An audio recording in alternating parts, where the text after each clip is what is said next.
Nos vamos a poner de pie, amados hermanos, y vamos a abrir la palabra en Mateo. El Evangelio de Mateo, capítulo 2, versículos del 13 al 23. Esta noche vamos a hablar acerca de la guía de Dios en los tiempos difíciles. La guía de Dios, cómo recibir la guía de Dios cuando los tiempos son difíciles. Y estamos aprendiendo el Evangelio según Mateo. Vamos por ese texto del capítulo 2. El último estudio que estuvimos aprendiendo es de los magos, pero hoy vamos a ver este episodio que tiene que ver con los tiempos difíciles que enfrenta nada más y nada menos que la familia de nuestro Señor Jesucristo. Así que vamos a leer capítulo 2 del Evangelio de Mateo, del 13 al 23. Si lo tienen, me dicen un fuerte amén, por favor. ¿Lo tenemos, hermanos? Bien, dice la palabra del Señor.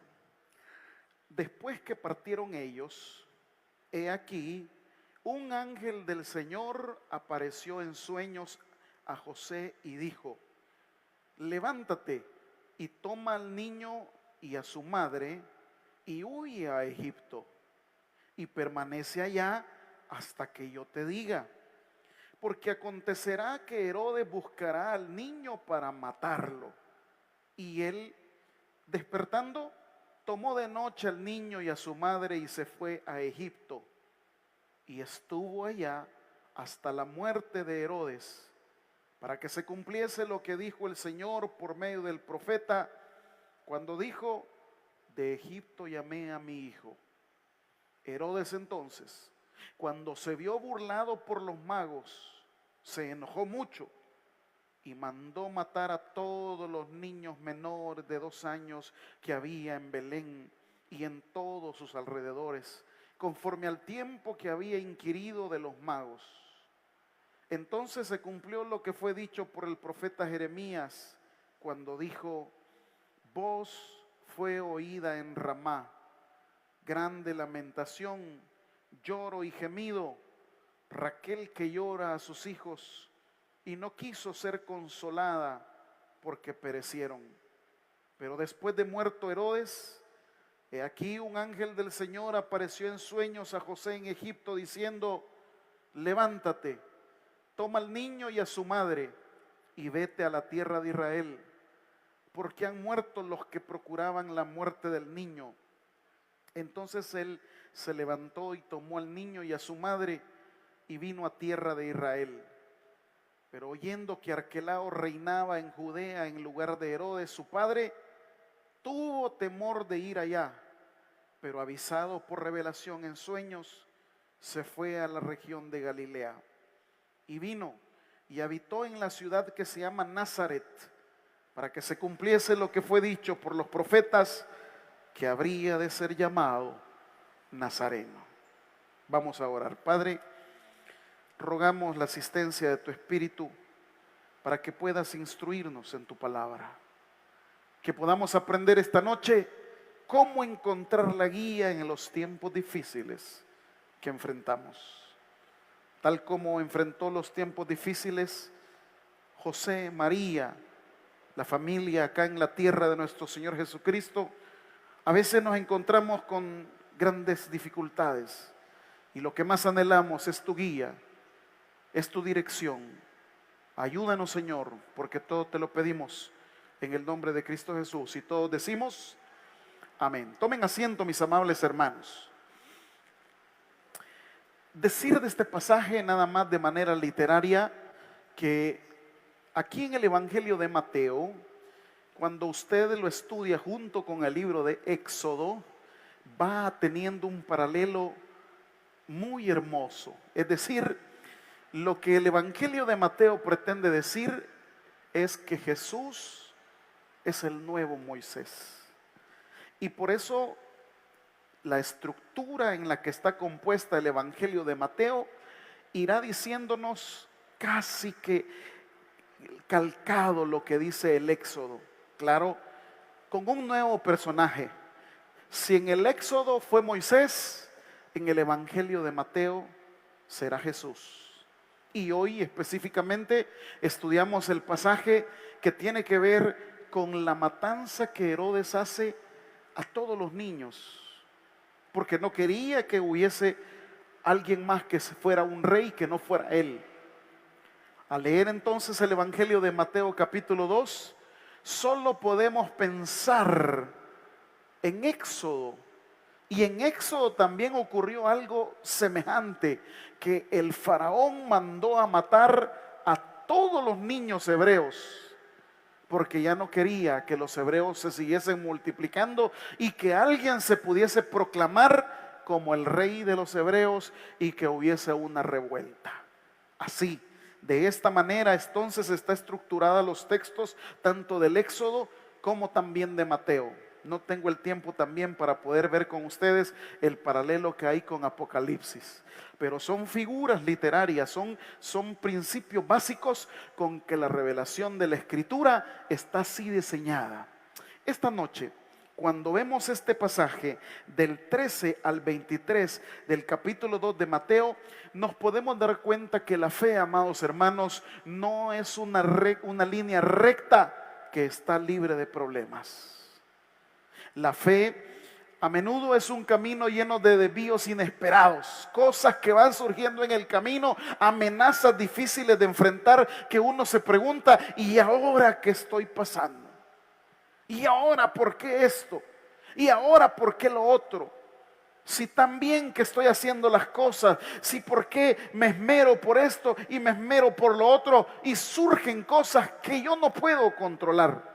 A eso se llaman los tiempos difíciles.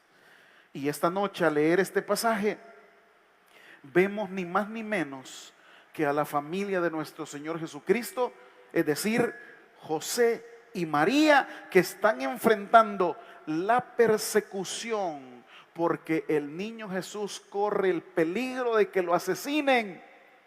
No solamente se trata de que el texto de Mateo dice que Herodes mandó a matar a Jesús, sino que si quiere veamos lo que dice el texto, versículo número 16. Herodes entonces, ¿están leyéndolo conmigo? Herodes entonces, cuando se vio burlado por los magos, se enojó mucho. ¿Y qué hizo, hermanos? Mandó matar a todos los niños menores de 2 años que había en Belén y en todos sus alrededores, conforme al tiempo que había inquirido de los magos. Jesús entonces, la familia de Jesús enfrenta la posibilidad y la persecución que toda la autoridad comandada por Herodes quiere matar a los niños, a todos los menores de 2 años, al igual que allá en el Éxodo, matando a todos los niños hebreos que nacían. En segundo lugar, la familia de Jesús no solamente enfrenta la persecución, sino que también tiene que enfrentar un exilio. ¿Por qué un exilio?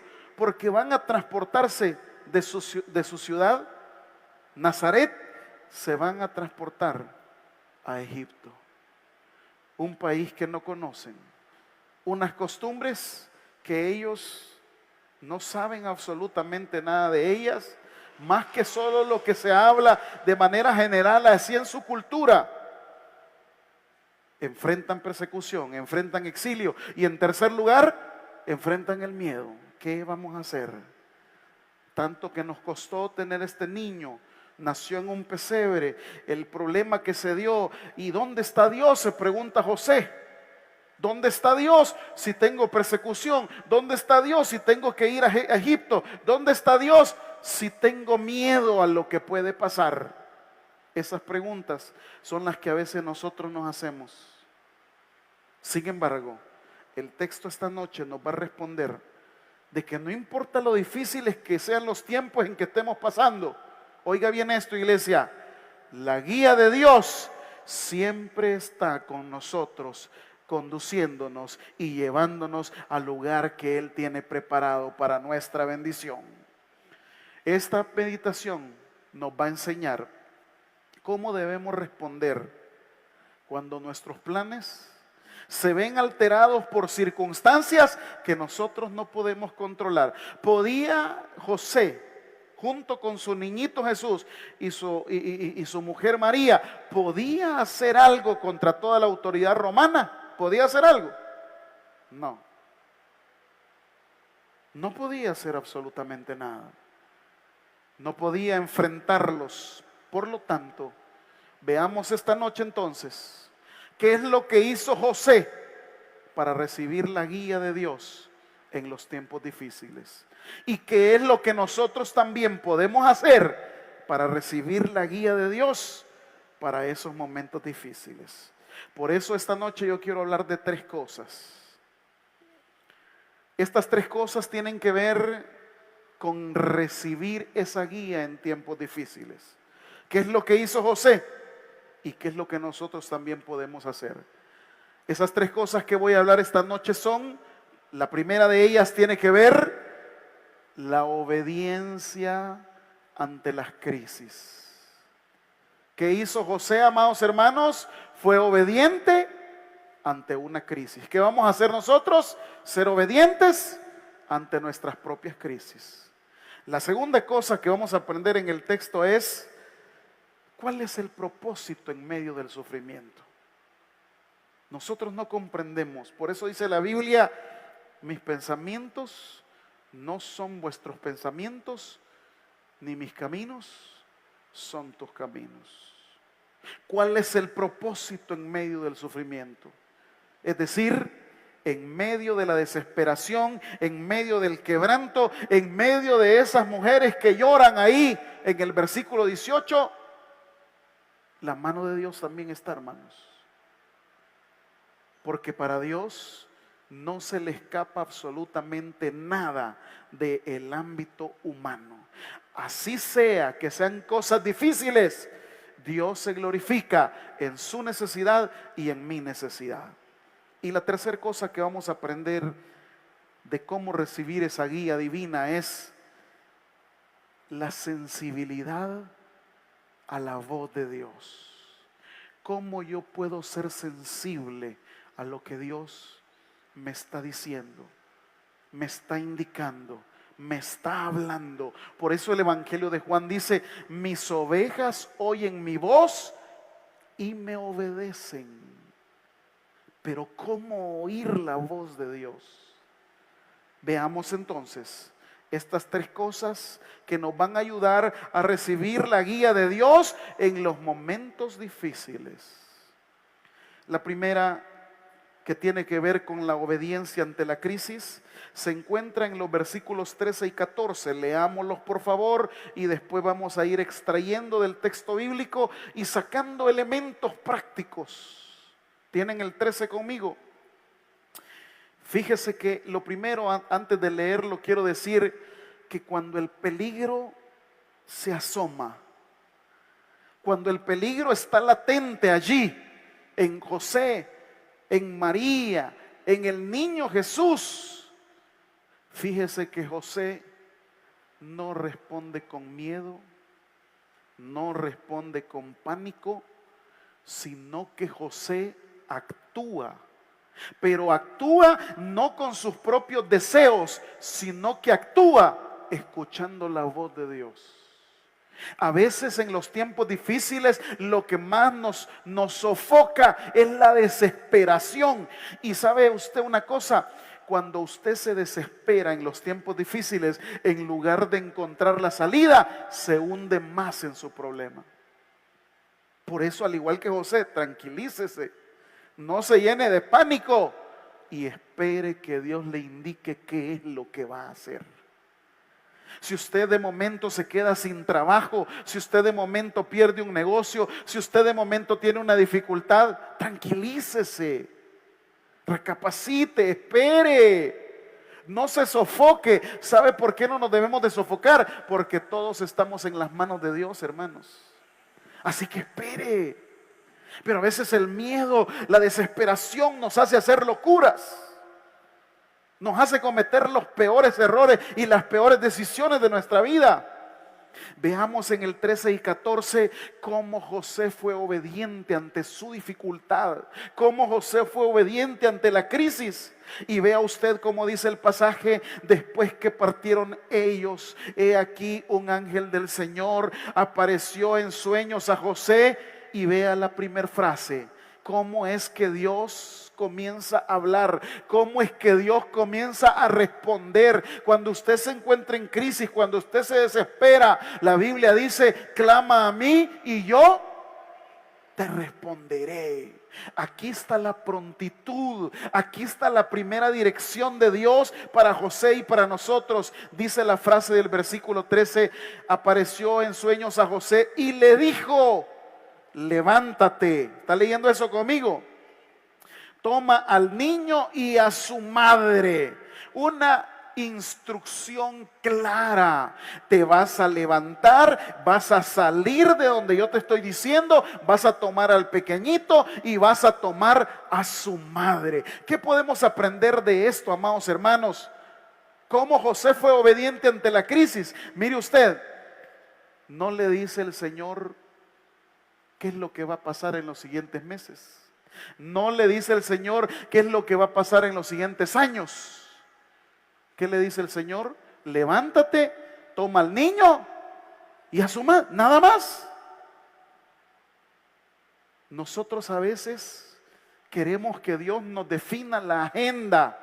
Queremos que Dios nos diga, nos instruya: mira, esto voy a hacer mañana, esto voy a hacer pasado, esto voy a hacer el otro año, esto voy a hacer el otro mes, esto voy a hacer. No. A veces la instrucción de Dios solo es el siguiente paso que yo debo de dar. ¿Qué dice el texto? Basta cada día su propio afán. Aquí solo le está indicando el siguiente paso: levántate, agarra al cipote, agarra a su madre y vete de aquí, nada más. ¿Qué es la indicación que Dios le da a usted? A veces no le da la instrucción completa. A los profetas en el Antiguo Testamento le decía: vete a tal lugar, y cuando llegues a tal lugar, ahí te voy a mandar otra instrucción. Sea obediente, pues.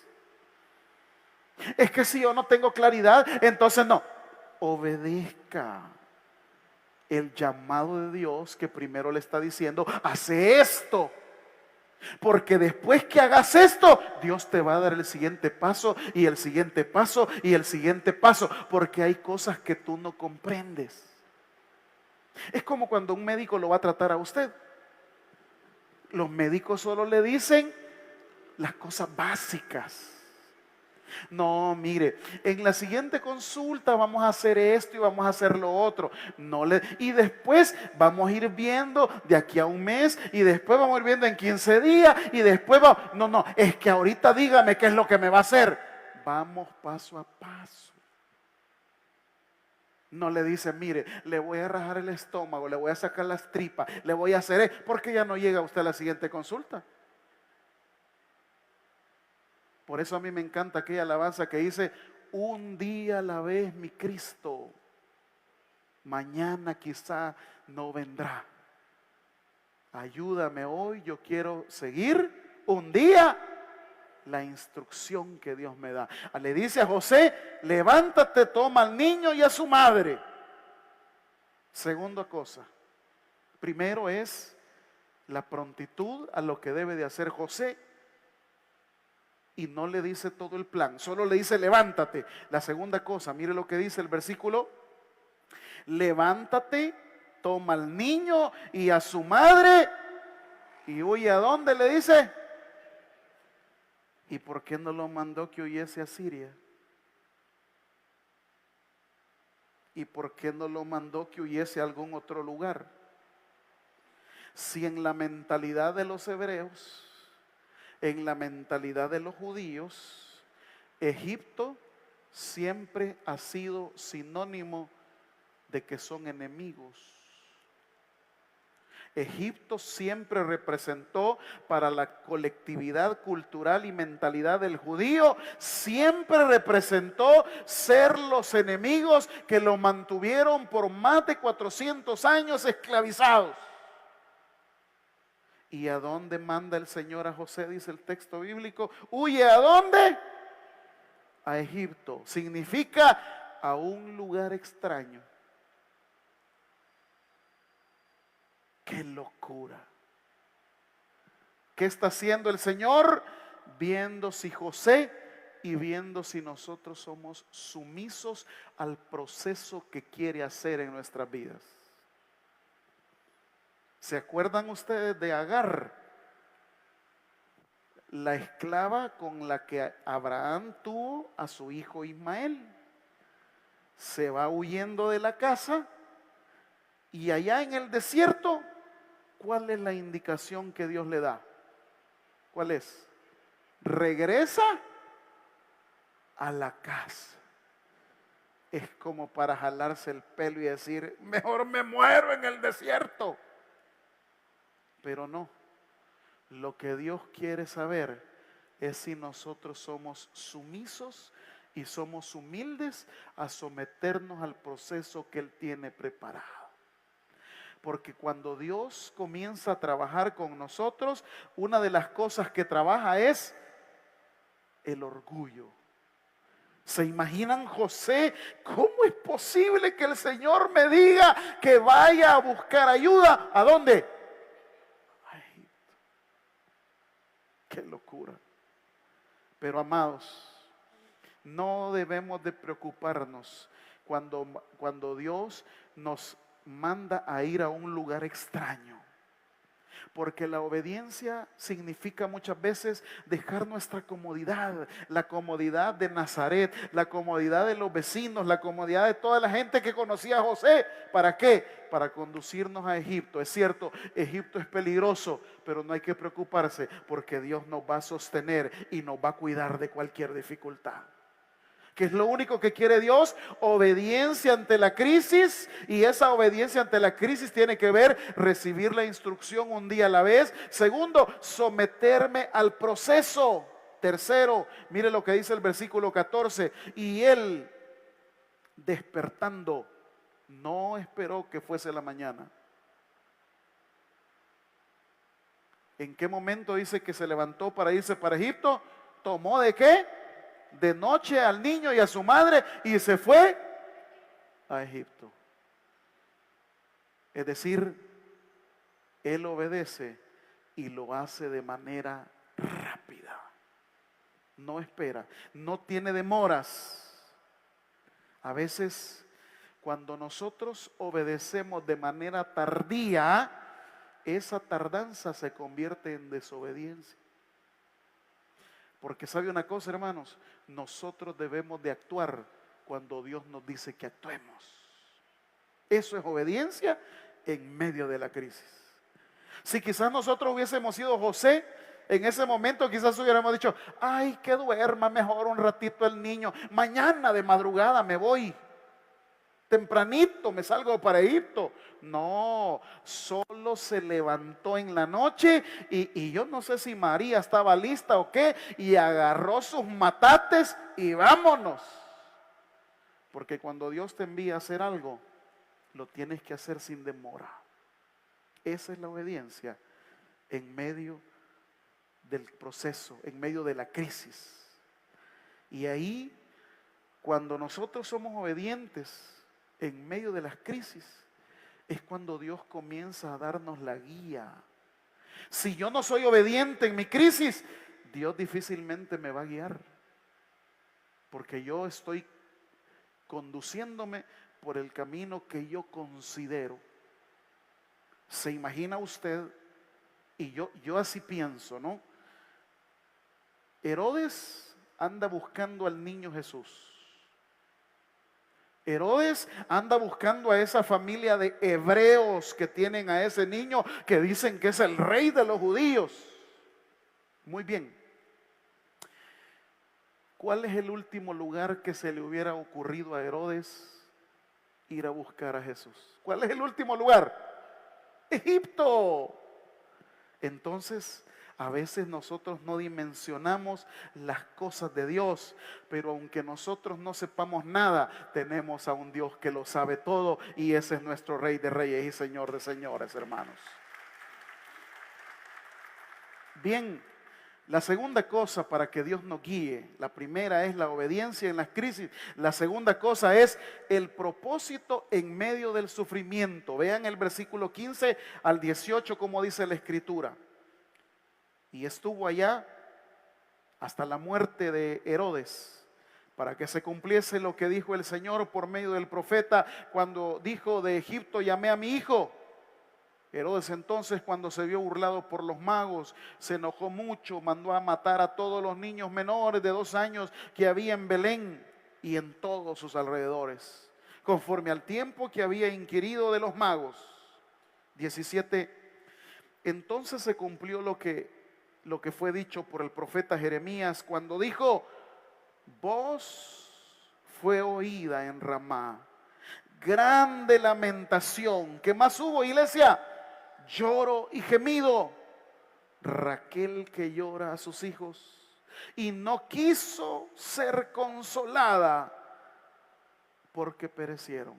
El texto del 15 al 18 tenemos una nota de lo que representa el dolor humano. El dolor humano por ver lo que está pasando.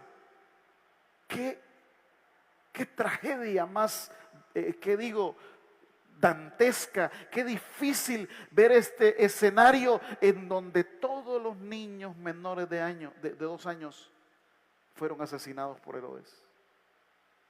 Qué difícil habrá sido para la mentalidad de los hebreos considerar este episodio. Pero el episodio, aunque habla del dolor humano, aunque habla de la tragedia humana, fíjese que dice el versículo 15: para que se cumpliese lo que dijo el Señor por medio del profeta. Y esta frase, para que se cumpliese, del 2:15, ¿qué me está diciendo? Que aún los momentos de crisis están bajo la soberanía de Dios para cumplir sus promesas. Difícil, pero así es. Para que se cumpliese la palabra, es decir, Dios todo lo tenía diseñado. Por eso aquel texto trágico cuando dice Jesús que vio la ciudad y al ver la ciudad lloró y dijo: Jerusalén, Jerusalén, ¿cuántas veces quise arrullarte como la gallina arrulla a sus polluelos y no quisiste? Vienen días, ¿qué significa?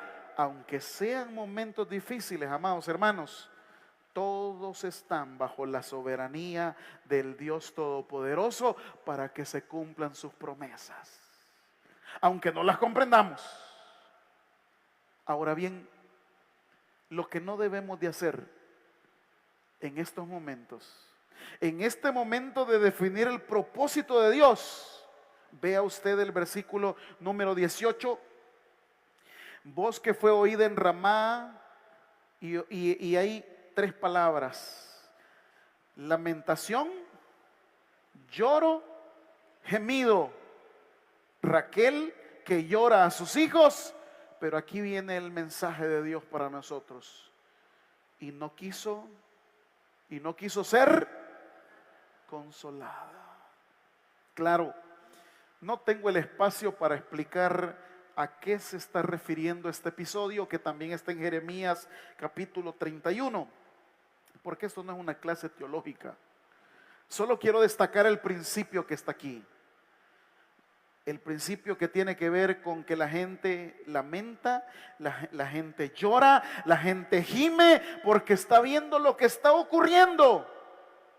Pero en medio de ese dolor, en medio de esa dificultad, aparece una frase que dice: y no quiso ser, ¿qué cosa?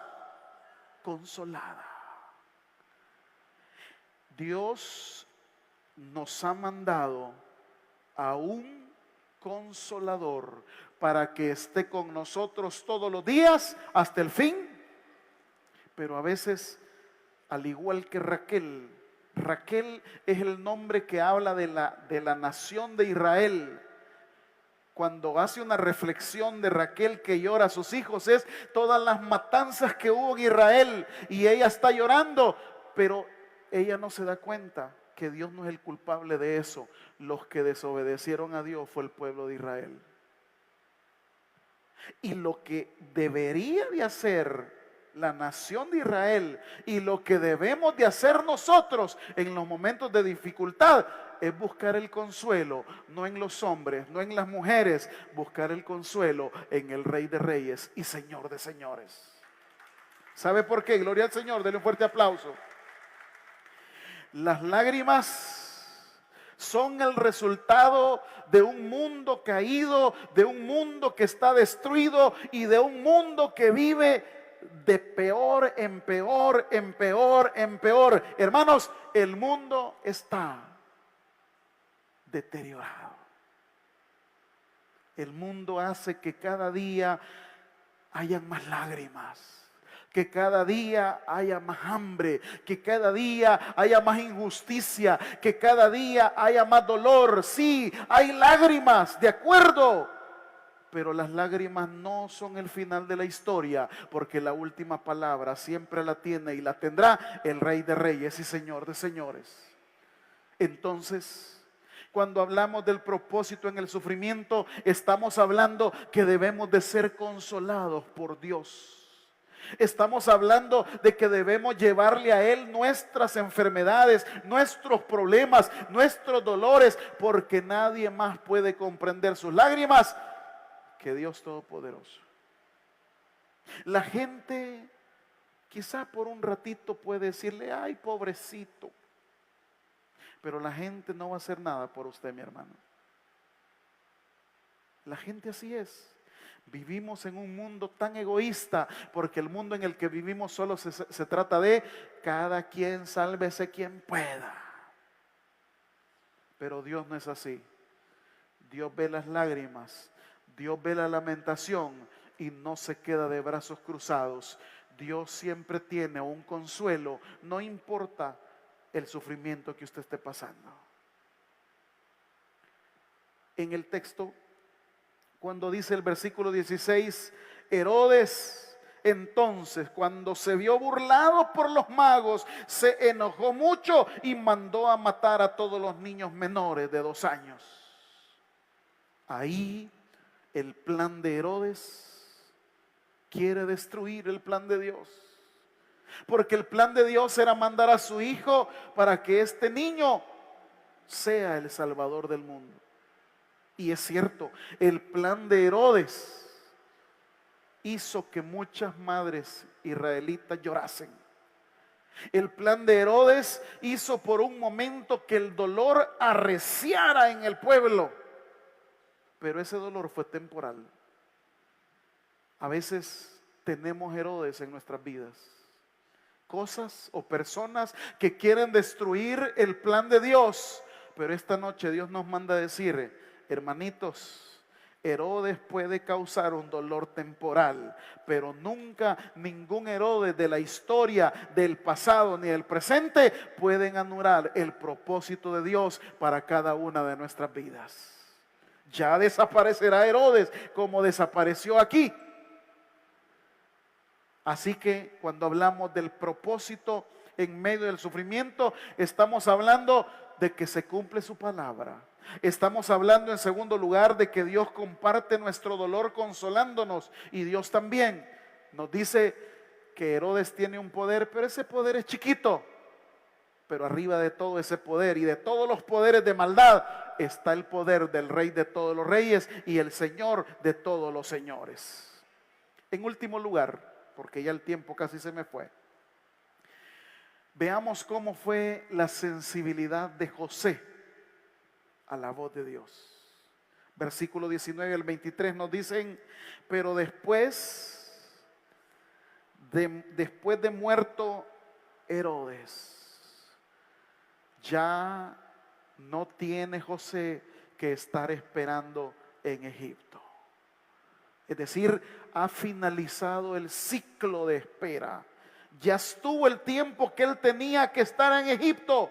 Hay en este momento, cuando dice el pasaje, después de muerto Herodes, he aquí un ángel del Señor apareció en sueños a José en Egipto. Ya se acabó el ciclo de amenaza.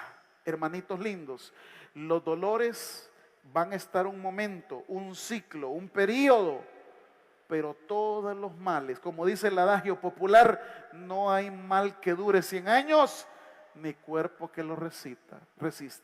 Todos los males, todos los dolores van a desaparecer, porque lo único eterno es el amor y la misericordia de Dios. Y ahí todo es temporal, hermanos, todo es temporal.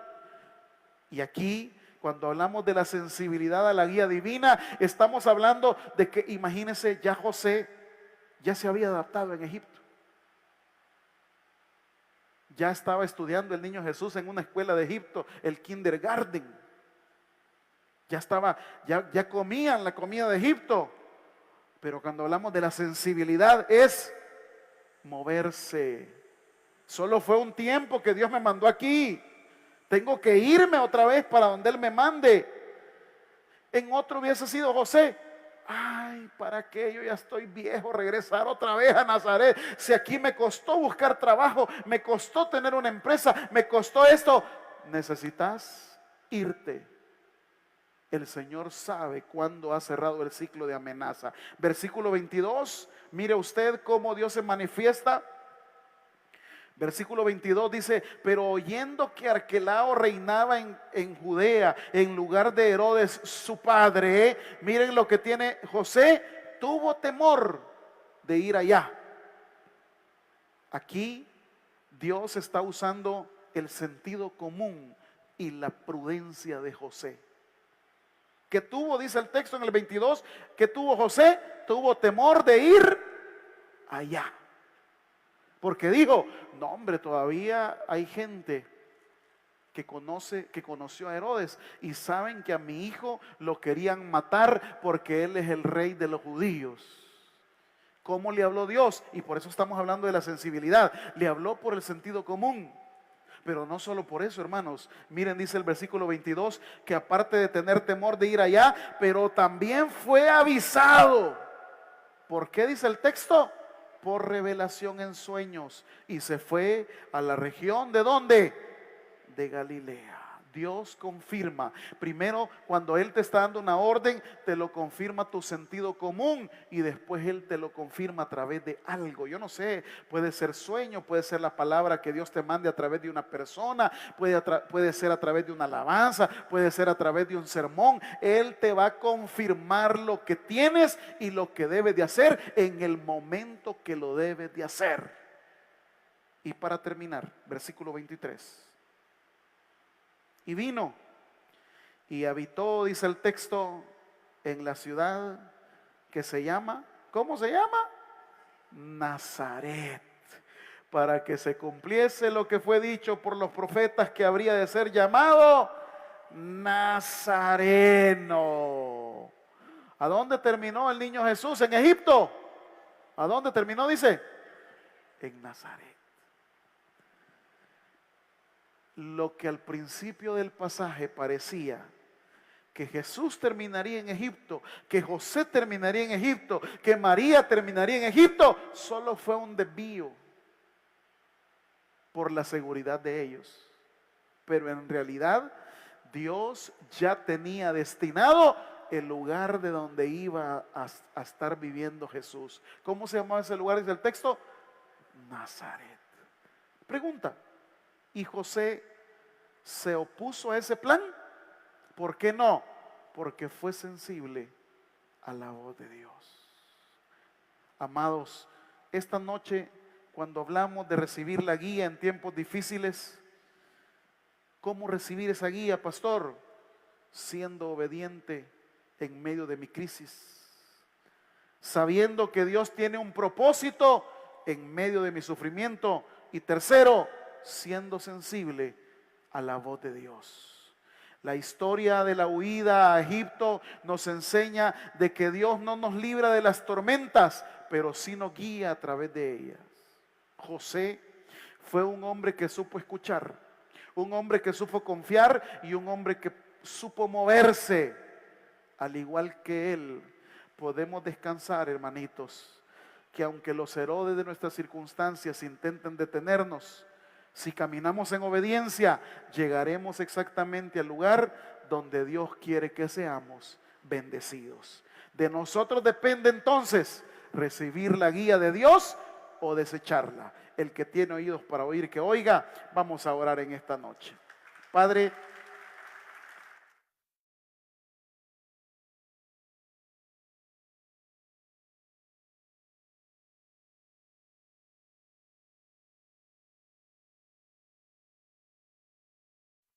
hora que recibas a Jesús como tu único y suficiente Salvador personal.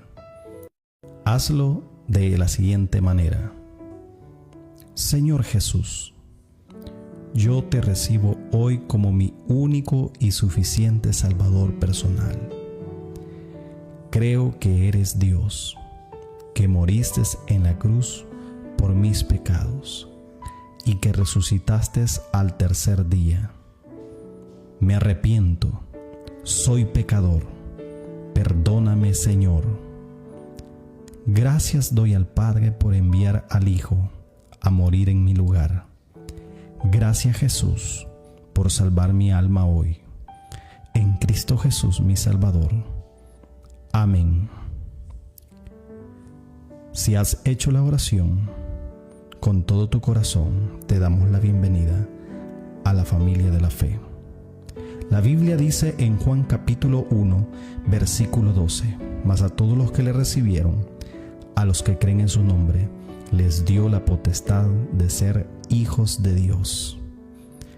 Te damos la bienvenida a nuestra iglesia. Somos más que una familia. Tabernáculo Bíblico Bautista, Ciudad Delgado. Dios te bendiga.